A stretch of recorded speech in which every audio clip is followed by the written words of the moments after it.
ఎవరి వల్ల ఈ కీడు సంభవించింది అన్నప్పుడు వినాలి మాటలు.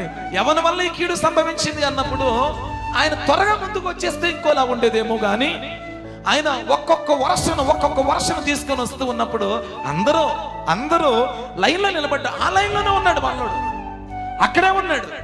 అంత తెలుసు వార్త. ముందుకొచ్చి ఒప్పుకుంటూ ఇంకోలా ఉండేది. ఇక పైపెచ్చు ఇక సీరియస్లోకి వెళ్ళిపోయింది పరిస్థితి. చేయి దాటిపోయింది అంటాం కదా మనము, అలా అయిపోయింది. ఇప్పుడు చివరికి అతను పట్టబడినప్పుడు ఒప్పుకున్న ప్రయోజనం లేదు. కుటుంబం అంతా కూడా విచ్ఛిన్నం అయిపోయింది, మరణావస్థలోకి వెళ్ళిపోయింది. అవకాశాలు పోతే రావో, ఉన్నప్పుడే వినియోగించుకుందాం. దయచేసి గమనించండి, ఉన్నప్పుడే అవకాశాలు వినియోగించుకుందాం.